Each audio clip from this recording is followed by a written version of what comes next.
पैनी नजर।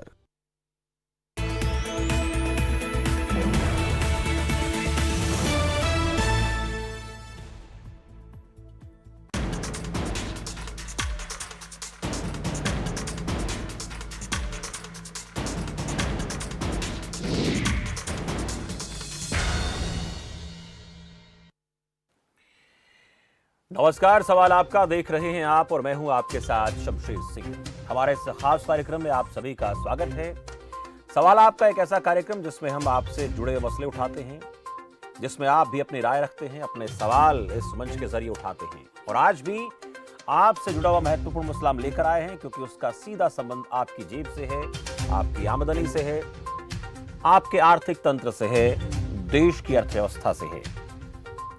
और कोरोना संकट में जिस तरह से देश की अर्थव्यवस्था गर्त में गई है, उसको पटरी पर लाना बेहद जरूरी है। और इस चुनौती से निपटने के लिए सरकार को अहम और कड़े कदम उठाने की बहुत ज्यादा जरूरत है। रोजगार के मुहाने पर भी बहुत बारीकी से काम करना जरूरी है। Made in India, make in India, आत्मनिर्भर भारत और आपदा में अवसर तलाशने की कोशिशों को तभी पंख लगेंगे जब इस बार का आम बजट उम्मीदों पर खरा उतरेगा। केंद्रीय वित्त मंत्री निर्मला सीतारमण 1 फरवरी को देश का आम बजट पेश करेंगी। क्या रहेगा बजट सत्र का शेड्यूल, उसके लिए सबसे पहले ग्राफिक्स पर नजर डालते हैं, फिर सवालों पर चलेंगे और मेहमानों से बातचीत करेंगे। 29 जनवरी से बजट सत्र शुरू होगा 2021-22 का। बजट सत्र 2 भाग में चलेगा, 2 पार्ट में चलेगा। 8 अप्रैल 2021 तक सत्र चलेगा। पहला भाग 29 जनवरी से 15 फरवरी तक है। 8 मार्च से 8 अप्रैल तक सत्र का दूसरा चरण चलेगा, 1 महीना। वित्त मंत्री निर्मला सीतारमण बजट पेश करेंगी। 1 फरवरी को सुबह 11 बजे बजट पेश करेंगी वित्त मंत्री। बजट सत्र में कुल 35 बैठकें होंगी। पहले भाग में 11 और दूसरे पार्ट में 24 बैठकें होंगी। कोरोना संकट के चलते सत्र में कई सावधानियां भी बरती जाएंगी। इस साल बजट की छपाई नहीं हो पाएगी। सभी को बजट की सॉफ्ट कॉपी मिलेगी। ये बजट का शेड्यूल है। और आज हम सवाल आपका में जिन महत्वपूर्ण सवालों पर बात करने वाले हैं, वो सवाल क्या हैं, उन पर भी एक नजर डाल लेते हैं। कैसा होगा इस बार का आम बजट, बहुत महत्वपूर्ण है। हर साल ये सवाल होता है, आम आदमी को बजट से क्या उम्मीदें हैं इस बार। किसान पर सरकार कितनी मेहरबान होगी। किसान आंदोलन चल रहा है। क्या जीडीपी ग्रोथ की सुस्ती को चुस्ती मिलेगी इस बार के बजट से, क्योंकि कोरोना काल के संकट से उभारना बेहद जरूरी है। तो ये कितना देश को उभारेगा, ये राहत देगा या महंगाई की आफत बढ़ सकती है। ये कुछ सवालात हैं, इन सवालों को लेकर हम बात करेंगे। और आप भी इस खास मंच के जरिए इन नंबर पर कॉल करके जुड़ सकते हैं। हमारे मेहमानों से आप सवाल कर सकते हैं, अपने विचार साझा कर सकते हैं इस मंच के जरिए। और जो इस बार बजट पेश होने वाला है, उसमें आप लोगों को उम्मीदें क्या हैं और आप क्या चाहते हैं। बहुत बड़ा सवाल यह है कि आम आदमी को अपनी बात रखने का अधिकार होना चाहिए। आम आदमी को बजट से जो उम्मीदें होती हैं उसके बारे में बातचीत करना बेहद जरूरी है। तो आपको भी क्या लगता है इस बार के बजट में, रोजगार को लेकर, अर्थव्यवस्था को लेकर, इनकम टैक्स को लेकर, इन तमाम चीजों को लेकर आप क्या सोचते हैं, वो आप इस मंच के जरिए अपनी बात रख सकते हैं। मेरे साथ दोनों खास मेहमान जुड़ चुके हैं, मैं परिचय आपका करा देता हूं। आकाश जिंदल अर्थशास्त्री हैं। आकाश जी, बहुत बहुत स्वागत है आपका खबर फास्ट पर। गुरजीत सिंह मान है कृषि विशेषज्ञ। गुरजीत जी, आपका भी बहुत बहुत स्वागत है। दोनों खास मेहमानों का इस खास प्रोग्राम में बहुत बहुत स्वागत है। उम्मीदें बहुत ज्यादा है इस साल, क्योंकि कोरोना संकट के चलते आपदा में अवसर भारत तलाश रहा है। आत्मनिर्भर भारत की उम्मीदें हम लगाकर बैठे हैं कि कितना जल्दी भारत आत्मनिर्भर बनेगा। और किसानों का इस वक्त आंदोलन चल रहा है, उनके लिए सरकार के पास इस बार बजट में क्या होगा और क्या होना चाहिए, इन तमाम मसलों पर बात करेंगे। सबसे पहले जिंदल साहब, आपसे जानना चाहूंगा, इस बार कुछ अलग तरीके का बजट हो सकता है, क्योंकि जो 1 साल गुजरा वाकई में बहुत कष्ट का समय रहा, और 21 और 22 को हमने बेहतर बनाना है। और कुछ रोज पहले मैं आपसे बातचीत कर रहा था कि उम्मीदों का साल है, तो बजट से भी बहुत सारी उम्मीदें हैं। आपको क्या लगता है? very nice question to start with, Shamsher. It's a ji. very practical and logical question with which we have started. Thank बिल्कुल you. आपने सही कहा। जिस बैकड्रॉप के हिसाब से ये बजट बन रहा है, तो बैकड्रॉप क्या है? पहला quarter we had a negative minus GDP growth of 23.9%.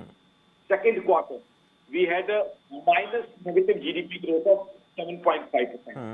And today we are having the high deficit. हमारे दर्शकों को बता दूं, हाई डेफिसिट का मतलब सरकार का घाटा बहुत ज्यादा है, सरकार की कमाई और सरकार के खर्चे के बीच में जो डिफरेंस है बहुत ज्यादा है। यानी आम भाषा में जो मेरे हरियाणा के भाई मेरे प्यारे मित्र समझ पाएंगे वो है कि सरकार की झोली में ज्यादा लड्डू, ज्यादा रेवड़ियां, ज्यादा मिठाइयां इस बार ज्यादा सौगातें बांटने को नहीं है।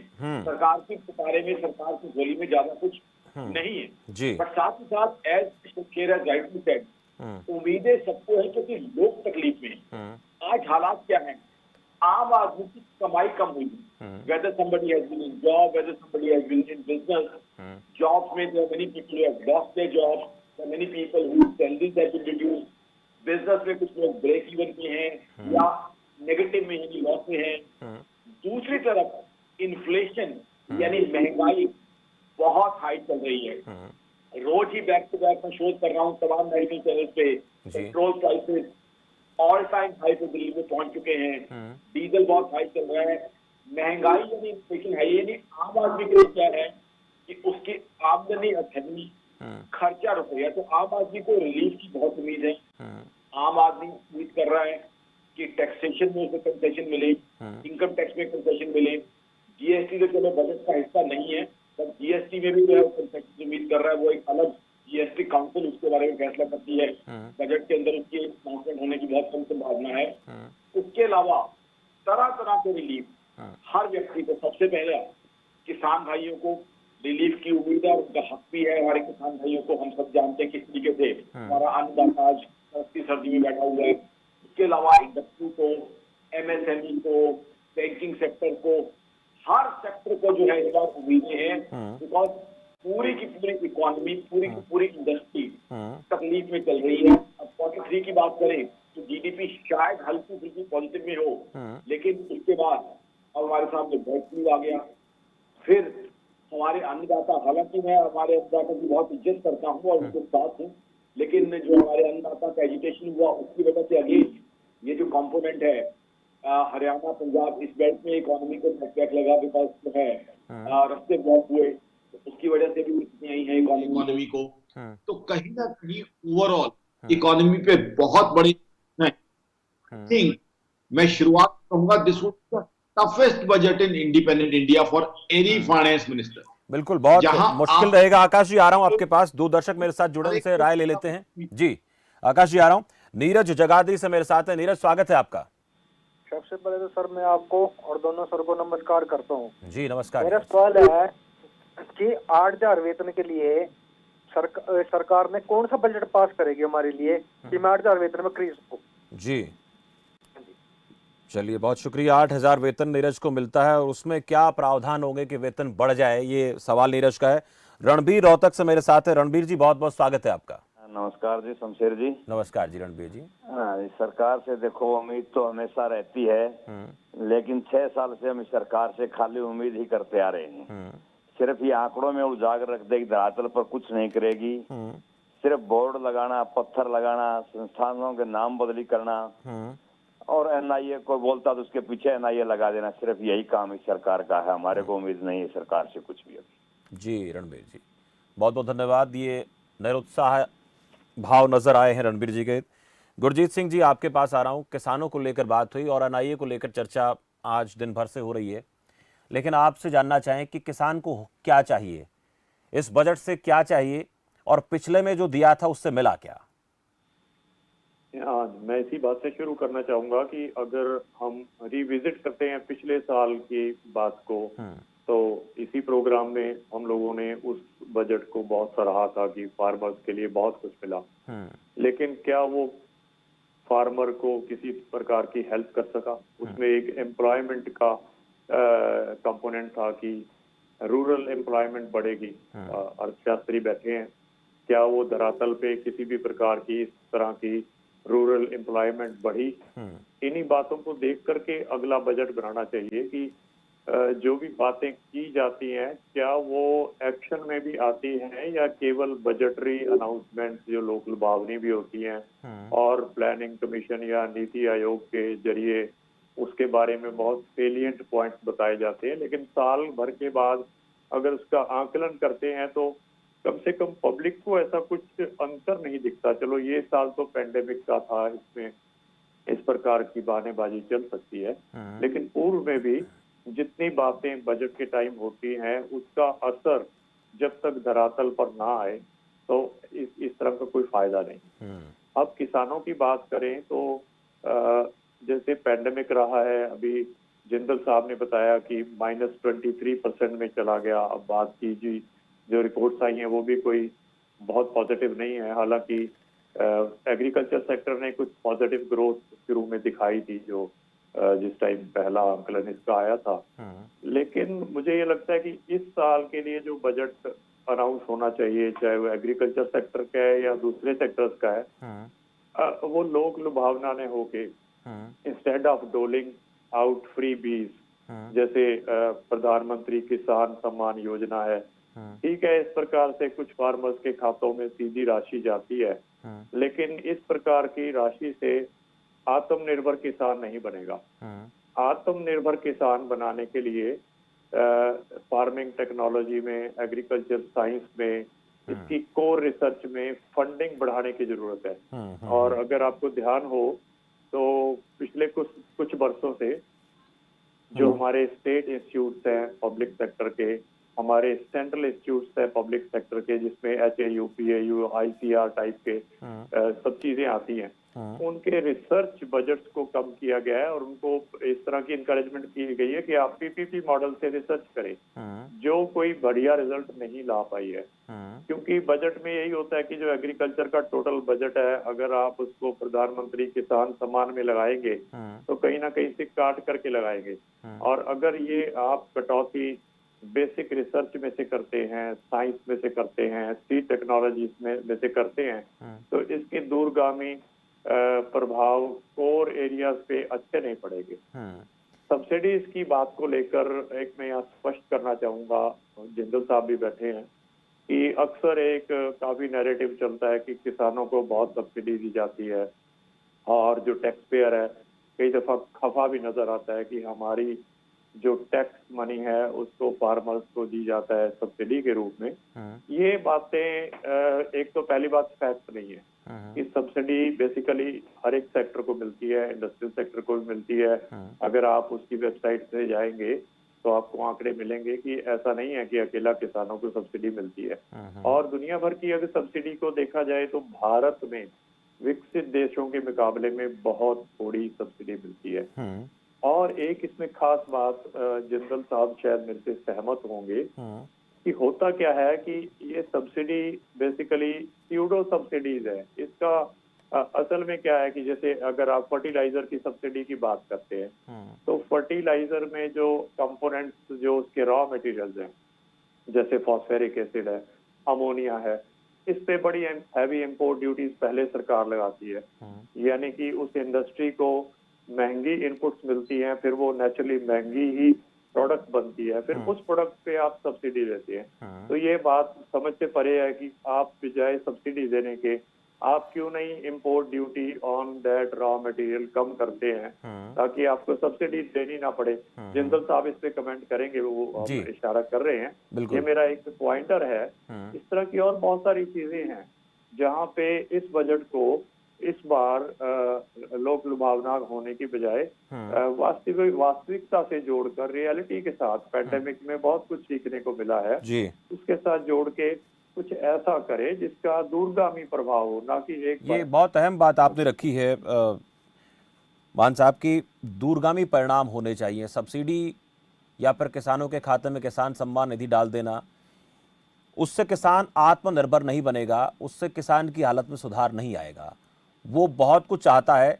और जो रिसर्च की बात आपने की और उस पर होने वाला खर्च आपने बात रखी, सब्सिडी की बात आपने रखी, किसान को नहीं कम, बहुत कम मिलती है, उसको लेकर मैं बात करूंगा आकाश जिंदल जी से। लेकिन इस बीच दो दर्शक मेरे साथ हैं, अभय हैं रोहतक से। अभय जी, स्वागत है आपका। नमस्ते शमशेर जी। नमस्कार जी अभय जी। हाँ शमशेर जी, मेरा सवाल ये है कि ये कोई भी सरकार जब भी बजट पेश करती है तो केवल आंकड़े ही रह जाते हैं, दरअसल पे कुछ नहीं होता। महंगाई बढ़ती जा रही है, हमारे को जनता को आप ऐसी बनाओ कि हम लेने वाले नहीं हम देने वाले बने। टैक्स इस सरकार ने पहले कहा था कि टैक्स अनावश्यक टैक्स माफ किए जाएंगे, लेकिन हम जब रोहतक से पानीपत जाते हैं रोडवेज का किराया है 70 रुपए और टोल टैक्स है एक तरफ का 225 रुपए लगभग। तो ये कैसे जनता महंगाई के बोझ के नीचे दबी हुई है। तो मैं आपके चैनल के माध्यम से निवेदन करना चाहता हूँ कि जो कार वाले हैं उनसे आप 500 रुपया महीना ले लो, ट्रक वाले से 1000 रुपया ले लो, हमें स्वतंत्रता दे दो इस टैक्स से, ताकि सारे भारत में हम निर्बाध उससे स्वतंत्र रूप से घूम सके। दूसरा मेरा ये है शमशेर जी कि ये जो भ्रष्टाचार है जब तक ये समाप्त नहीं होगा ये बजट हमारा कुछ नहीं कर सकते। भ्रष्टाचार का स्वरूप बदल जाता है। ये नेताओं के हिस्से प्रॉपर्टी में, हर कारोबार में इनके हिस्से, तो महंगाई क्यों नहीं बढ़ेगी। हमारे को इन चीजों से निजात दिला दो, ये वरना आंकड़े रह जाते हैं केवल। धन्यवाद। बहुत बहुत शुक्रिया अभय जी, अपनी बात रखी आपने। महिपाल मेरे साथ दर्शक है। महिपाल जी स्वागत है आपका, और कहाँ से आप ये जरूर बताएं। हम फरीदाबाद से बोल रहे हैं। जी महिपाल जी बोलिए। हम ये चाहते हैं कि ये जो बजट में प्रावधान है कि ये भी किया जाए कि जितना ये खर्चा सरकार का अपना होता है ना, इसका भी कोई हिसाब होना चाहिए। कितना टैक्स उठाया और कितना इन्होंने खर्च किया, किस मद पर खर्च किया, इसका भी कोई हिसाब होना चाहिए जी। सारे बजट को या सारे पैसे को ये सरकार के जो MP MLA और मिनिस्टर ये खा जाते हैं पैसे। 3-3 4-4 इनको पेंशन मिलती है, जबकि नौकरी जो करता है 60 साल उसको एक पेंशन मिलती है, ये 5 साल में पेंशन के हिस्सेदार हो जाते हैं। और इनकी भी एज लिमिट करी जाए। तो हम ये चाहते हैं। और किसान को तो देखो जी कभी कुछ मिला ही नहीं, किसान को तो हर सरकार ने दबा के रखा है। ये जो किसान की फसल आती है उससे पहले बाहर से ये मंगा लेते हैं, तो इसलिए किसान की फसल की कोई वैल्यू नहीं रह जाती, उसको सड़कों पर फेंकनी पड़ती है इसलिए, क्योंकि ये बाहर से इंपोर्ट कर लेते हैं। अभी जैसे आलू किया इन्होंने, किसान का आलू आने वाला है, इन्होंने बाहर से मंगा लिया, तो जब किसान का आलू आएगा तो उसकी मट्टी पिटेगी।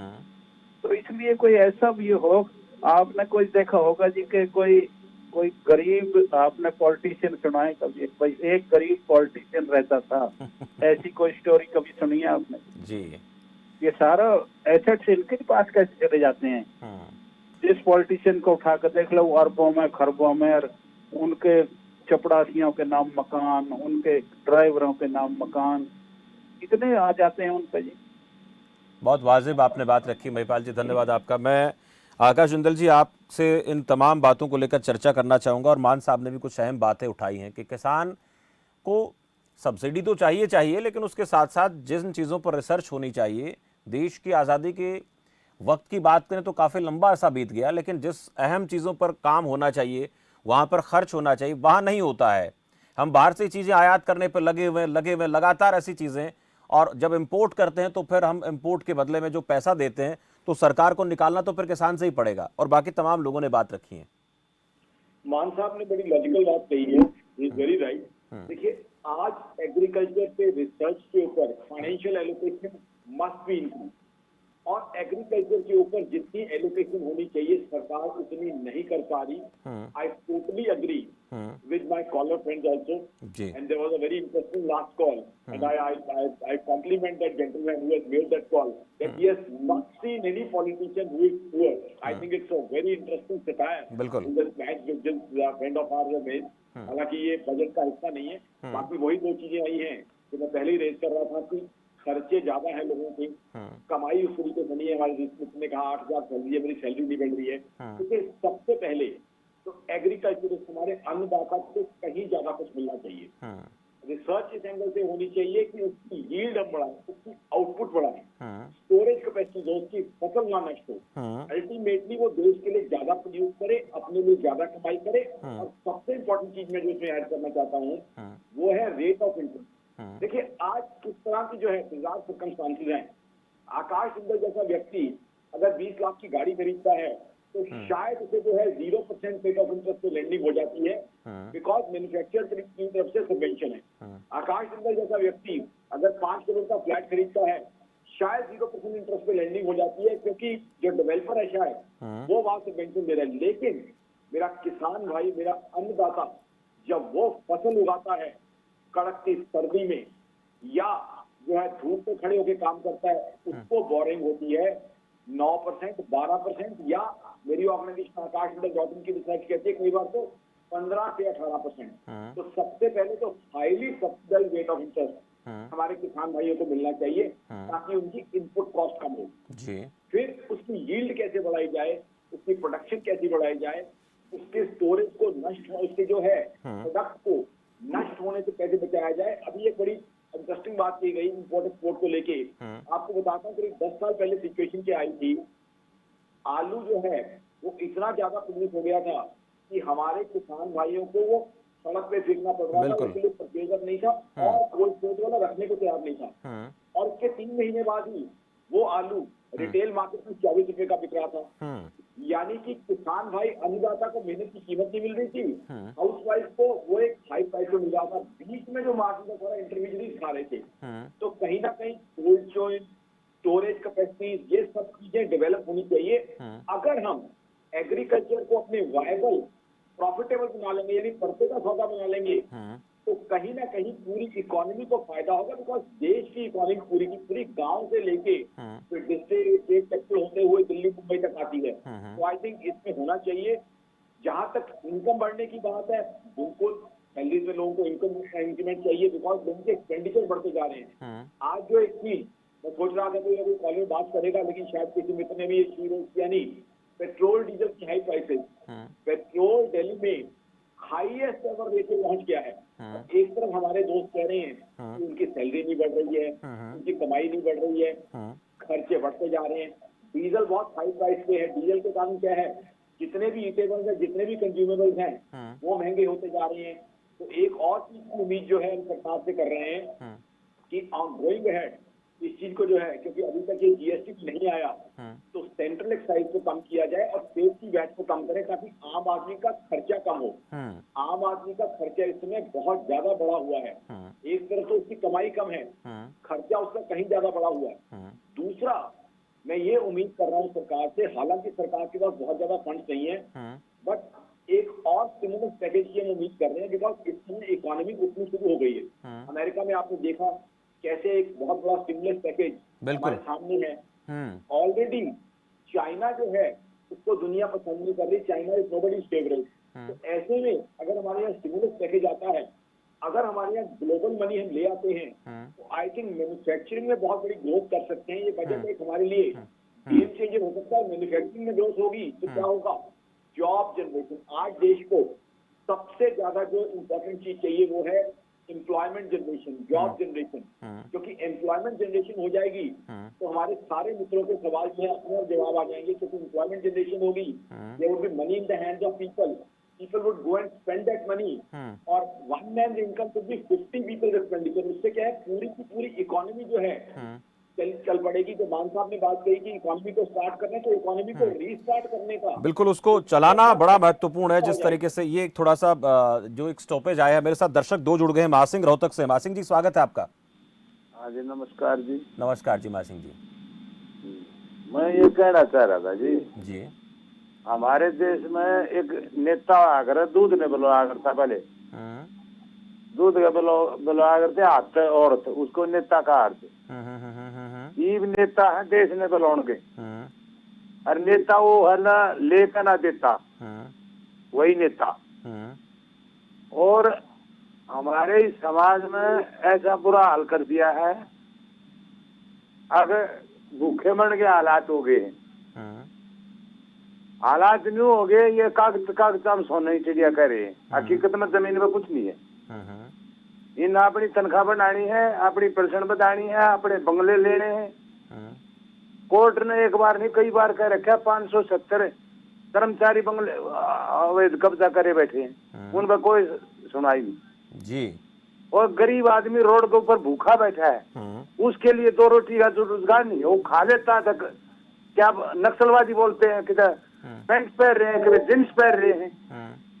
इनका मतलब ये कति नंगे हो जाओ, कच्चा कच्चा में रहो। जी है 60 साल नौकरी करे उसकी पेंशन नहीं, ये 10-10% ले बैठे। जी मां सिंह जी, और देश पर को आफत आ जाए तो गरीब के पैसे ले लो, 5-5 रुपए बच्चे स्कूल में पढ़ते उन पे लो, गेहूं बेच का उस पर ले तो 5-5 किलो। और विश्वास करना चाहिए ही, और जो विश्वास जिस पर विश्वास नहीं करेंगे वो धोखा देगा।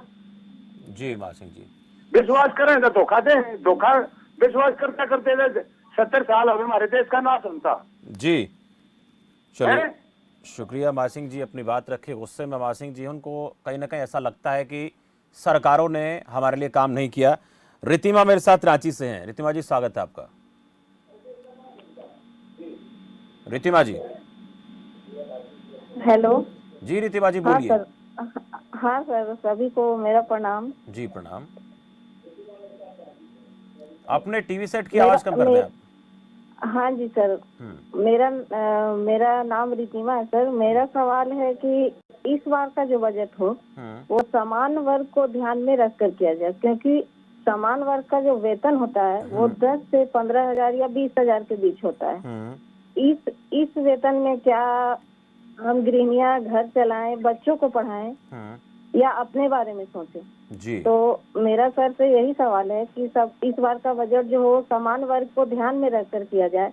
और जो सरकार बातें करती है आत्मनिर्भर बनने की, तो मेरा सरकार से सवाल है कि हम आत्मनिर्भर कैसे बने? जो लोग, बहुत से लोग हैं जो गरीबी में रोड पर अपनी दिन रात गुजारते हैं, उनके बारे में सरकार को ध्यान देना चाहिए, क्योंकि उन्हें ना रोजगार मिलता है, ना रोजी रोटी मिलती है, ना 2 वक्त का ढंग से खाना मिलता है, तो वो आत्मनिर्भर कैसे बनेंगे? जी रितिमा जी, शुक्रिया रितिमा जी, अपना सवाल रखा आपने, अपनी बातें रखी। गुरजीत मान जी, आपसे छोटा सा कमेंट चाहूंगा और फिर चर्चा को विराम देना है, वक्त बहुत कम है। मान साहब। एक तो जिंदल साहब ने जैसे इन्फ्लेशन की बात की, देखिए इन्फ्लेशन हर किसी को अफेक्ट करती है, बजट कुछ भी हो, इनकम या सैलरी किसी की कुछ भी हो। सरकार को ये भी चाहिए कि किसी भी तरह से इन्फ्लेशन पर भी चेक पॉइंट लगाए, ताकि अगर जिसके पास जो भी आमदन है उसमें उसकी खरीदने की क्षमता बढ़े। अगर खेती बाड़ी की बात करें तो दुनिया इस टाइम सीड टेक्नोलॉजी पर जा रही है, क्लाइमेट स्मार्ट फार्मिंग हो रही है, सस्टेनेबल फार्मिंग की बात हो रही है। हमारे यहाँ भी तो एक्सटेंशन वर्कर्स भी ढंग से काम नहीं कर पा रहे कि फार्मर के पास पहुंच के उसको सही सलाह दें ताकि वो अननेसेसरी खर्चों से बचे। अगर उसकी इनपुट्स कम होंगी तो नेचुरली वो ट्रांसलेट होंगी उसकी मोर प्रॉफिटेबिलिटी की। ये चीज पहले बल्कि हुआ करती थी, अब वो भी प्राइवेट सेक्टर में चली गई, जहाँ की बहुत जरूरी है कि जो हमारे कोर इंस्टीट्यूट हैं उनके एक्सटेंशन वर्कर्स गाँव में जाएं। सॉइल हेल्थ एनहेंसमेंट के नाम पर एक सॉइल हेल्थ कार्ड जरूर बना था, लेकिन उससे आगे उसका क्या किया जाना था इसको लेकर काम वहीं का वहीं रुक गया। इरिगेशन का जो सिस्टम है, वाटर सप्लाई ऑगमेंटेशन और मैनेजमेंट, इसकी सख्त जरूरत है। अगर आपको शमशेर जी याद होगा तो अटल बिहारी वाजपेयी जी के टाइम नदियों को जोड़ने की एक कवायद आई थी और उस टाइम उसको डिस्पोज ऑफ कर दिया था कि इतना देश के पास पैसा नहीं है इसको जोड़ने का। लेकिन अब जब देश में आप देखते हैं नेशनल हाईवेज का जबरदस्त बड़ा खर्चा लगा करके एक नेटवर्क बना है, तो उसमें उनकी बताई बात को हम आज क्यों नहीं दोबारा कर सकते? देश में पानी की कमी नहीं है, पानी की मिसमैनेजमेंट है, क्योंकि पानी ऐसा चल रहा है कि कहीं तो फ्लड्स ला रहा है और दूसरी तरफ ड्रॉट चल रहा है। अगर वो बेटर मैनेज हो तो वो समस्याएं खत्म होंगी, ग्राउंड वाटर डेप्लेशन खत्म होगा, जो हर रोज की दुहाई दी जाती है कि किसानों ने पानी खत्म कर दिया, किसानों ने नहीं खत्म किया। ये वाटर की मिसमैनेजमेंट से खत्म हुआ है। क्रेडिट एंड इंश्योरेंस का बहुत महत्वपूर्ण बात जिंदल साहब ने रखी कि जो किसानों को जो लोन मिलता है वो बहुत हाई रेट ऑफ इंटरेस्ट पे मिलता है compare to any other sector, चाहे वो इंडस्ट्री है, चाहे जैसे उन्होंने खुद का ही एग्जाम्पल दिया, तो मैं उनसे पूरी तरह सहमत हूँ। टेक्नोलॉजी ट्रांसफर बहुत कम हो रही है, मार्केट की जो है एक स्टेबिलिटी बहुत जरूरी है फार्मर के लिए। डाइवर्सिफिकेशन वो तभी करेगा ना अगर उसको एक एश्योर्ड मार्केट है कि वो जो चीज लगा रहा है उसकी भी कुछ कीमत मिलेगी। इस प्रकार से बातें करने को बहुत है। बिल्कुल, लेकिन बहुत जब कई तक बातें आप इसे मान मैं साहब आपने conclude कही। करना चाहता हूँ कि जब तक वो धरातल पे नहीं आती तब तक नहीं फायदा। तब तक फायदा नहीं है। मान साहब आपका बहुत बहुत धन्यवाद। जनरल साहब आपका भी इस खास चर्चा में जुड़ने के लिए बहुत बहुत शुक्रिया। आज बजट को लेकर हम बात कर रहे थे, जो आम बजट 1 फरवरी को वित्त मंत्री निर्मला सीतारमण पेश करेंगी, लेकिन उसमें होना क्या चाहिए उसको लेकर हम बात कर रहे थे।